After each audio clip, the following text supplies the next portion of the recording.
Hello students, मैं Kamni Singh Maa Kalyanika public school Pendra road Chhattisgarh की हिंदी शिक्षिका। बच्चों, पाठ 4 श्री राम का वनगमन भाग 1 में हमने पढ़ा था कि श्री रामचंद्र जी माता सीता और लक्ष्मण जी को वन ले जाने को तैयार हो जाते हैं। और बच्चों, अब हम आगे पढ़ेंगे। राम और लक्ष्मण ने राजसी वस्त्र उतारकर तपस्वी के वस्त्र पहन लिए। राजसी वस्त्र जो वस्त्र राजा और राजकुमार पहनते हैं, उन वस्त्रों को राजसी वस्त्र कहते हैं। तो श्री रामचंद्र जी और लक्ष्मण जी राजसी वस्त्र का त्याग कर देते हैं और तपस्वी वस्त्र धारण कर लेते हैं। माता सुमित्रा ने लक्ष्मण से कहा, राम और सीता को ही अपने माता पिता समझना, इनकी रक्षा के लिए अपने प्राण देने से भी न हिचकिचाना। लक्ष्मण जी वन जाने के लिए माता सुमित्रा के पास अनुमति लेने जाते हैं।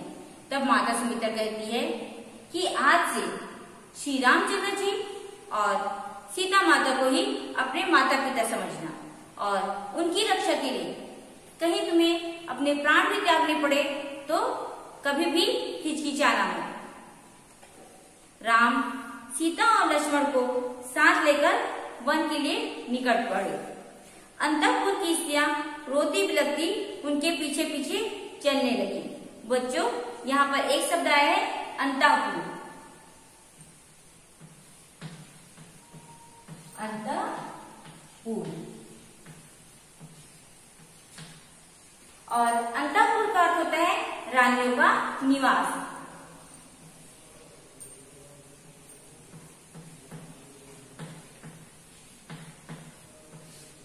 रानियों का निवास। जब श्री रामचंद्र जी लक्ष्मण और माता सीता को लेकर वन को चले जाते हैं, तब सभी रानियां बहुत दुखी होती हैं और रोने लगती हैं। नगर के द्वार पर सुमन रथ लिए खड़े थे। बच्चों, सुमन कौन थे? सुमन राजा दशरथ के मंत्री थे। राम, सीता और लक्ष्मण रथ पर चढ़ गए। राम के आदेश से सुमंत ने वेग से रथ हाँका। राजा दशरथ हताश होकर धरती पर गिर पड़े। जो सुमंत थे राजा दशरथ के मंत्री, वे नगर के द्वार पर रथ लेके खड़े थे। श्री रामचंद्र जी, माता सीता और लक्ष्मण जी रथ पे बैठ जाते हैं और उसके बाद श्री रामचंद्र जी सुमन से कहते हैं कि तात, आप रथ को बड़ी तेजी से यहाँ से ले चलिए। और इन सब से जब श्री रामचंद्र जी, सीता माता और लक्ष्मण जी वहां से चले जाते हैं, तब राजा दशरथ वहीं पर हताश होकर अर्थात दुखी होकर थक कर वहीं पर गिर पड़ते हैं।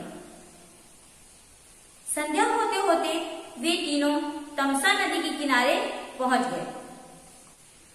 संध्या का अर्थ होता है शाम।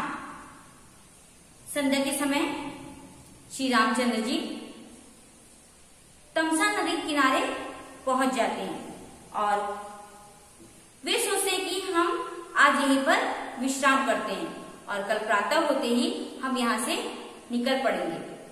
वे वहीं पर शाम को ठहर जाते हैं और लक्ष्मण जी कुछ दूरी पर धनुष बाण लेकर पहरा करते हैं। प्रातः होते ही राम ने सुमन से कहा, तात, शीघ्र रथ तैयार करो और इसे इस प्रकार हाँको कि जागने पर लोगों को पता न चले कि रथ कहाँ गया। जब श्री रामचंद्र जी, लक्ष्मण और सीता माता जब वन की ओर आते हैं, तब उनके साथ पूरे अयोध्यावासी रोते रोते वो भी दौड़ते भागते उनके साथ चले आते हैं और सभी के सभी तमसा नदी के किनारे विश्राम करते हैं। प्रातः श्री रामचंद्र जी जल्दी से उठ जाते हैं और उठने के बाद सुमन जी को उठाते हैं माता सीता और लक्ष्मण जी को उठा के कहते हैं कि जब ये अयोध्यावासी सो रहे हैं तो हमें यहाँ से जल्दी निकल जाना चाहिए, क्योंकि कहीं ये जाग गए तो ये भी हमारे साथ वन को चले जाएंगे, अतः हमें यहाँ से जल्दी निकल जाना चाहिए। और वे सुमन से कहते हैं कि तात इस रथ को इतनी तेजी से भगाइए ताकि इन्हें उठने में पता न चले कि हम किस ओर गए। और सुमन जी वैसे ही करते हैं। सुमन जी रथ को दक्षिण दिशा की ओर ले जाते हैं और जब अयोध्यावासी सो के उठते हैं तो वहां पर रामचंद्र जी, लक्ष्मण जी और सीता माता को नहीं पाते हैं। वे बहुत दुखी होते हैं और वहां से वे अयोध्या वापस चले जाते हैं। वे गोमती नदी के किनारे पहुंचे। अयोध्या राज्य की सीमा वहां समाप्त होती थी। राम ने मुड़कर अपनी जन्मभूमि की ओर देखा। उनकी आंखों में आंसू भर आए। वे बोले, जननी जन्मभूमि, मेरे अपराध क्षमा करना। 14 वर्ष बाद ही अब तुम्हें देख सकूंगा। वे गोमती नदी के किनारे पहुंचते हैं और वहां से अयोध्या नगरी की सीमा समाप्त होती है। और वहां पर खड़े होकर श्री रामचंद्र जी अयोध्या को देखते हैं और कहते हैं कि जननी जन्मभूमि, मुझे माफ कीजिए, अब मैं आपको 14 वर्ष के बाद ही देख सकूंगा। और वे वन की ओर चले जाते हैं। सुमन वापिस अयोध्या चले जाते हैं और श्री रामचंद्र जी, लक्ष्मण और सीता माता 14 वर्ष के लिए वनवास चले जाते हैं। तो बच्चों, ये है पाठ श्री राम का वनगमन। बच्चों, आगे हम अभ्यास करते हैं। पहला प्रश्न है, दशरथ मूर्छित क्यों हो गए? तो श्री रामचंद्र जी के वनवास जाने की बात सुनकर दशरथ जी मूर्छित हो गए। हमारा दूसरा प्रश्न है, कौशल्या ने राम से क्या कहा? माता कौशल्या ने राम से कहा, जाओ बेटा, जिस धर्म का तुम पालन कर रहे हो वही धर्म तुम्हारी रक्षा करेगा। मेरा रोम रोम तुम्हें आशीर्वाद देता है। हमारा तीसरा प्रश्न है, सुमन कौन था?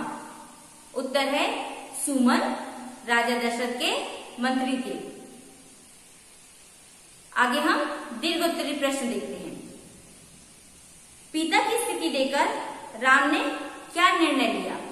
उत्तर है, पिता की स्थिति देकर राम ने निर्णय लिया कि मैं अभी वन चला जाता हूं और आप भरत को बुलाकर उसका राज तिलक करवा दीजिए। सीता ने राम से क्या आग्रह किया? सीता ने राम से आग्रह किया कि मैं भी आपके साथ वन चलूंगी। जन्मभूमि की तरफ देखते हुए राम ने क्या कहा? उत्तर है, जन्मभूमि की तरफ देखते हुए राम ने कहा, जननी जन्मभूमि, मुझे क्षमा करना। अब मैं आपको 14 वर्ष के बाद ही देख सकूंगा। धन्यवाद।